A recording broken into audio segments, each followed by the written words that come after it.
Hello viewers, আসসালামু আলাইকুম। Defence always update 24 চ্যানেলে সবাইকে স্বাগতম। আবার নতুন আরেকটি ভিডিও নিয়ে আপনাদের মাঝে হাজির হলাম। তো ভিউয়ার্স, অনেক সরকারি চাকরি সার্কুলারে টাকা জমা দেওয়ার জন্য ব্যাংক পেড অফ করতে হয়। তো ভিউয়ার্স, কিভাবে ব্যাংক পেড অফ করবেন এই ভিডিওতে দেখিয়ে দেব। তাই ভিডিওটা খুবই গুরুত্বপূর্ণ হতে চলেছে। ভিডিওটা কেউ টেনে দেখবেন না। টেনে দেখলে কিছু বুঝতে পারবেন না। শুরু থেকে শেষ পর্যন্ত দেখবেন। ভিডিও শুরু করার একটু কথা বলে রাখি, যারা আমার ইউটিউব চ্যানেল এখনো সাবস্ক্রাইব করেন নাই অতি তাড়াতাড়ি সাবস্ক্রাইব করে ফেলেন, কারণ প্রতিনিয়ত ডিফেন্স এবং সরকারি বেসরকারি চাকরি আপডেট দিয়ে থাকি। তো ভিউয়ার্স, বেশি কথা না বলে চলেন ভিডিওতে শুরু করা যাক।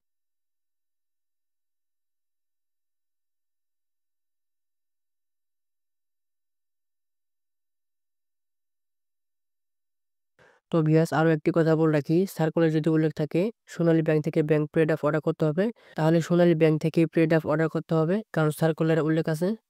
আর যদি সার্কুলারে উল্লেখ না থাকে তাহলে আপনি যে কোনো ব্যাংক থেকেই ব্যাংক পেড অফ অর্ডার করতে পারবেন। আরো একটি কথা বলে রাখি, সার্কুলারে অনেক সময় কোড নাম্বার দেওয়া থাকে। তো ভিউয়ার্স, অনেকে মনে প্রশ্ন রাখতে পারে কোড নাম্বার কোথায় বসাবো। সেই সকল ভাইদের জন্য বলি, ব্যাংক পেড অফ অর্ডার করতে কোনো কোডের প্রয়োজন হয় না। সোনালী ব্যাংক এটি কোন শাখা সেটা উল্লেখ করতে হবে।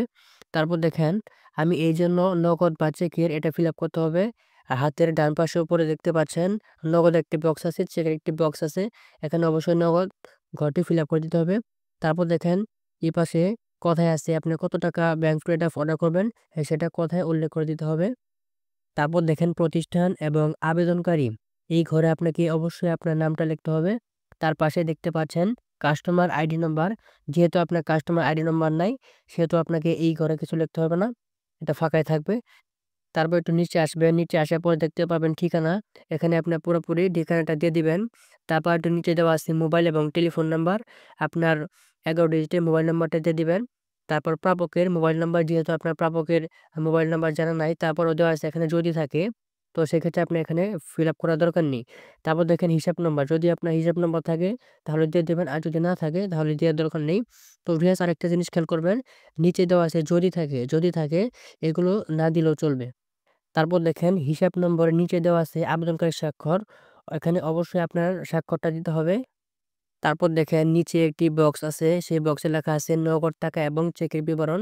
যদি আপনার চেকের টাকা থাকে তাহলে আপনি চেকের মাধ্যমে টাকাটা পে করতে পারবেন। আর যদি নগদের মাধ্যমে টাকা দেন তাহলে এখানে কিছু লেখার দরকার নেই। আপনি সরাসরি সোনালী ব্যাংকে নগদ টাকা পে করতে পারবেন। সেক্ষেত্রে আপনার এখানে কিছু দেওয়ার দরকার নেই। তারপর দেখেন প্রাপকের নাম এবং হিসাব নং।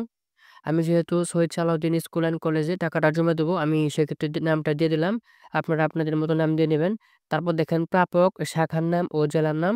এখানে শুধু লিখতে হবে শহীদ সালাউদ্দিন শাহনেবাস, ঘাটাইল, টাঙ্গাইল, এটা লিখলেই হবে। আপনারা যারা অন্য সার্কুলার আবেদন করবেন, ঢাকা ক্যান্টনমেন্ট বা রংপুর ক্যান্টনমেন্ট, এগুলোতে ক্যান্টনমেন্টে যারা আবেদন করবেন তারা আমাদের মতো সেমভাবে দিতে পারবেন। যেখানে পরীক্ষা দিবেন সেই পরীক্ষা কেন্দ্রের নাম উল্লেখ করলে হয়ে যাবে। তারপর দেখেন টাকার বিবরণী। এর নিচে একটি বক্স দেওয়া আছে বড় ঘর। ওই বড় ঘরে একটি ঘরেই উল্লেখ করতে হবে কত টাকা। আমার যেহেতু ৫০০ টাকা, আমি ৫০০ টাকা উল্লেখ করে দিলাম। তারপর নিচে আসার পরে দেখতে পাবেন সর্বমোট টাকার পরিমাণ কত। এখানে যত টাকা লিখবেন, বড় বক্সে যত টাকা লিখবেন সেই টাকাটা এখানে কথায় লিখতে হবে। আমি যেহেতু ৫০০ টাকা লিখছি, আমি কথায় ৫০০ টাকা লিখে দিলাম। ৫০০ টাকা মাত্র লেখার পরে নিচে দেখতে পাবেন অফিসার স্কল নং, ট্রান্সফার স্কল নং। এখানে ড্যাশ পয়েন্ট দেওয়া আছে, এখানে কিছু দেওয়ার নেই। যেহেতু আমাদের অফিসার স্কল নং এবং ট্রান্সফার কল নং নেই, সেক্ষেত্রে এখানে কিছু দেওয়ার দরকার নেই, খালি থাকবে। তারপর দেখেন ডান সাইডে নিচে দেওয়া আছে বুঝিয়ে পাইলাম, তার নিচে দেওয়া আছে আবেদনকারী স্বাক্ষর। এখানে অবশ্যই আপনার সাইনটা দিতে হবে। আমি আমারটা দিয়ে নিলাম, আপনারা আপনাদের মতো দিয়ে নেবেন। তারপরে আরেকটু নিচে আসবেন, আরেকটু নিচে আসার পর আরেকটি ফর্ম দেখতে পারবেন। দেখেন সোনালী ব্যাংক পিএলপি, শাখা নামটা দিয়ে দিবেন। আমি আমারটা দিয়ে নিচ্ছি। তারপর যেদিন আপনি টাকাটা জমা দিবেন সেই দিনের তারিখটা দিয়ে দিতে হবে। তারপর এই পাশে একটি বক্স আছে, এই বক্সে দেখতে পারবেন টাকার কথা বলা হয়েছে। এখানে টাকা উল্লেখ করতে হবে। উপরে যেভাবে টাকা ফিল আপ করলেন এখানে সেভাবে দিয়ে দিবেন। এই যে প্রেরিত টাকার পরিমাণ এই বড় করে লিখে তারপর কথায় লিখতে হবে। তারপর দেখেন প্রাপকের নাম হচ্ছে অধ্যক্ষ শহীদ সালাউদ্দিন শাহনেবাস, এটা দিয়ে দিলেই হবে। যেহেতু আপনার হিসাব নাম নাই, হিসাব নাম কিছু দেওয়ার দরকার নেই। তারপর দেখেন প্রাপক শাখার নামের ড্যাশবোর্ডের জায়গা দিতে হবে আপনাকে শহীদ সালাউদ্দিন শাহনেবাস। তারপর দেখেন জেলা নামটা দিয়ে দিবেন টাঙ্গাইল, ঘাটাইল। তারপর দেখেন নিচে দেওয়া আছে আবেদনকারী ডিলার নাম। যেহেতু আপনার আবেদনকারী ডিলার নাম জানা নেই, সেক্ষেত্রে এই ঘরে কিছু লেখার দরকার নেই। দেখেন অফিসার, এখানে অফিসার লিখবে, এই ভুলটা কখনো করা যাবে না, এই ঘরে কোনো কিছু লেখা যাবে না। তারপর দেখেন দ্বিতীয় পেজে সোনালী ব্যাংক পিএলসি শাখার নামটা অবশ্যই দিয়ে দিতে হবে। তারপর দেখেন আপনার নামটা অবশ্যই লিখতে হবে। তারপর পিতা এবং স্বামীর নাম অর্থাৎ আপনার বাবার নামটা অবশ্যই লিখতে হবে। তারপর আপনার মাতার নাম অবশ্যই আপনার মার নামটা লিখতে হবে। আর জন্ম তারিখটা উল্লেখ করতে হবে। জাতীয়তা বাংলাদেশ এটা লিখতে হবে। পেশা, পদবি সহ বিস্তারিত এটা যদি আপনার জানা থাকে তাহলে দিবেন। আর যদি না জানা থাকে তাহলে দেওয়ার দরকার নেই। তারপর বর্তমান পেশাগত ঠিকানাটা দিয়ে দিবেন। তারপর স্থায়ী ঠিকানা, আপনার স্থায়ী ঠিকানাটা দিয়ে দিবেন। তারপর জাতীয় পরিচয়পত্র, জন্ম নিবন্ধন এবং পাসপোর্ট, ড্রাইভিং লাইসেন্স নম্বর কপি সহ যদি থাকে আপনি দিয়ে দিবেন। এখান থেকে যেকোনো একটা দিয়ে দিলেই হবে।